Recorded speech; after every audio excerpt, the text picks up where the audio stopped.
Eh bien, je crois qu'on va commencer. Bienvenue à toutes et à tous pour ces rencontres de la Fondation Louis Bonduelle qui ont lieu pour la 5e année consécutive. Je suis très contente d'animer cette matinée et avant de faire intervenir les différents orateurs, je vais me présenter rapidement. Pour ceux qui ne me connaissent pas, donc je vais assurer l'animation. Je suis Solveig Darigaud-Dartinet, je suis diététicienne nutritionniste indépendante et journaliste, notamment chroniqueuse au magazine de la santé sur France 5, aux côtés de Michel Simès et Marina Carrère-Dancos. Je suis auteure d'ouvrages de cuisine, non pas de nutrition, et je fais du conseil en nutrition. Donc, écoutez, je crois qu'on va commencer par accueillir Monsieur Christophe Bonduelle, qui va vous annoncer le programme, président de la Fondation Louis Bonduelle. C'est parti.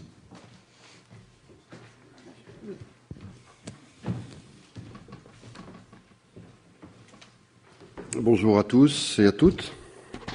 C'est un grand plaisir de vous accueillir pour ces 5e journées de la Fondation Louis Bonduelle, qui deviennent donc une tradition. Quelques mots donc de présentation pour vous dire que j'ai souhaité, il y a maintenant 8 ans, créer cette fondation pour tout simplement relayer des politiques de santé publique en mettant notre connaissance des consommateurs des légumes au service de l'intérêt général.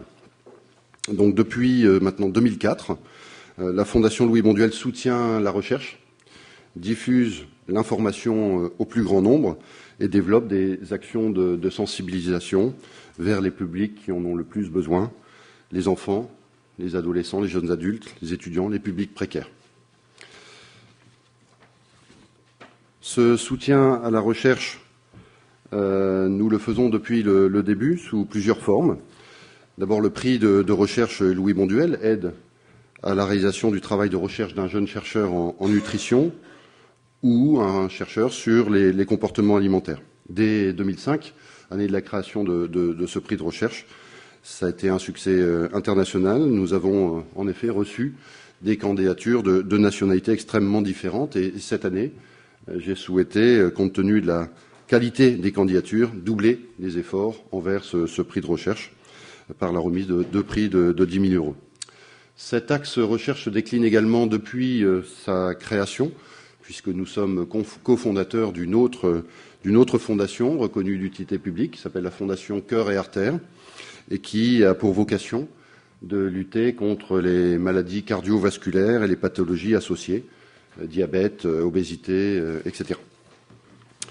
Ce soutien à la recherche se décline également sous forme du prix européen ECOG et Louis Bonduelle, pour combattre quelque chose de très particulier qui est l'obésité infantile.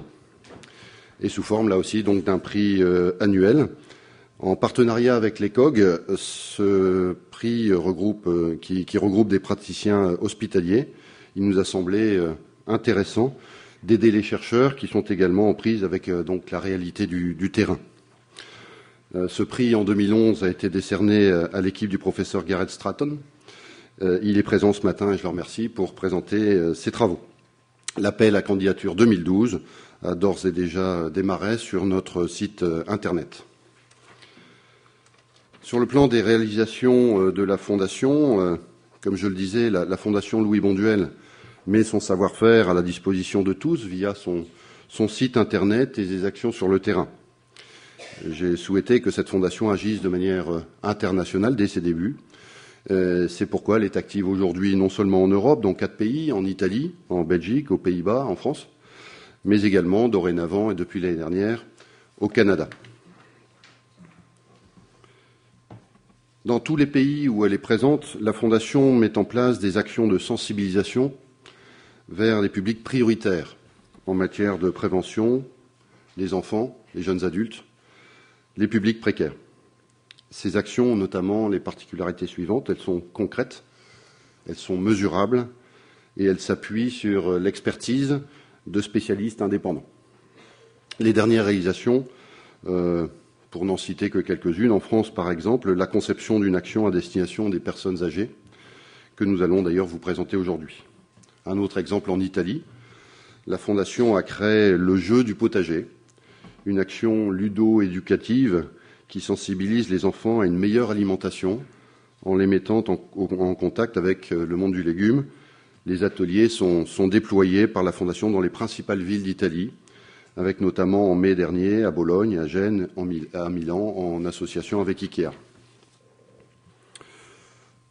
La Fondation met son savoir-faire à la disposition de tous. Ça a été une grande découverte de voir que l'information sur le légume n'existait pas vraiment. Et donc, la création d'un site Internet et l'organisation d'événements réguliers qui permettent d'échanger avec les parties prenantes. C'est ainsi que, dès 2005, nous avons lancé la Fondation dans différents pays et développé un site Internet dédié, avec une information accessible en français, mais aussi en anglais, en italien, en néerlandais. Des sites gérés par chaque pays, avec des contenus adaptés à chaque pays. Et le site sera lancé en fin d'année en espagnol et en portugais. La Fondation est également présente sur les salons destinés aux professionnels de santé et organise ses propres événements, comme en novembre dernier avec une conférence exposition au Parlement européen de Bruxelles sur le thème « Bien manger pour bien vivre ». L'impact des nouveaux modes de vie et habitudes alimentaires sur la santé des citoyens. La Fondation mène ses propres actions de terrain et réalise également 2 appels à projets internationaux chaque année. Elle soutient les initiatives locales venant de structures non lucratives, des associations, des collectivités locales, des universités. Quelques exemples parmi les derniers projets retenus et soutenus. Les ateliers 5 épices au Canada. L'organisme anime des ateliers de cuisine nutrition à destination des enfants de 2 à 12 ans, issus de quartiers défavorisés. La Fondation a financé l'organisation d'ateliers sur les légumes feuilles en école primaire.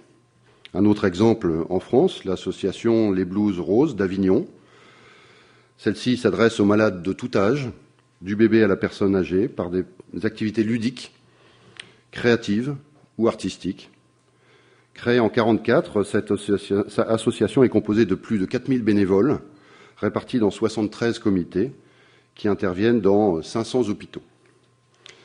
La Fondation a financé l'installation d'une cuisine pour mettre des ateliers avec les résidents d'une maison de retraite, l'EHPAD Maison Paisible du Lavarin. Un autre exemple, en Équateur, à Quito, cette association Compter sur demain a pour objet d'aider les enfants défavorisés à accéder à l'éducation et à vivre dignement.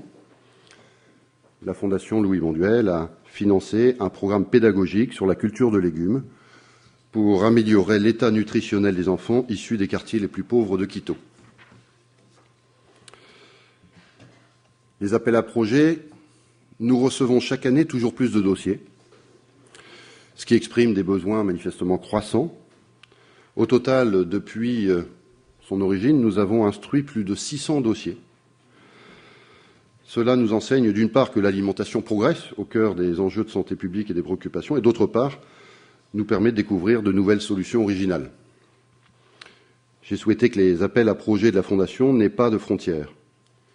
Et actuellement, nous soutenons des initiatives tant en Europe qu'en Asie, qu'en Afrique, qu'en Amérique du Nord et qu'en Amérique centrale.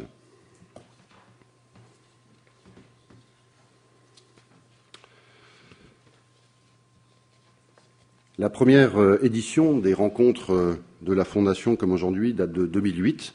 Elle était placée sous le thème de l'alimentation et de la précarité. Celle de 2009, sous le thème de l'enfance et de l'alimentation. En 2010, la consommation des légumes de la France à l'Europe. Et l'année dernière, l'alimentation hier, aujourd'hui et demain. Celle de cette année donc, se place sous le thème du vieillissement, à l'occasion d'ailleurs de l'année du vieillissement. Et avec des intervenants issus de différentes disciplines, nous allons traiter la question du vieillissement et de l'alimentation. Ce sera donc le thème de cette année. Et je laisse tout de suite ma place à bien plus experts que moi dans ces domaines. Et encore une fois, en vous renouvelant la bienvenue. Merci Christophe Bonduel.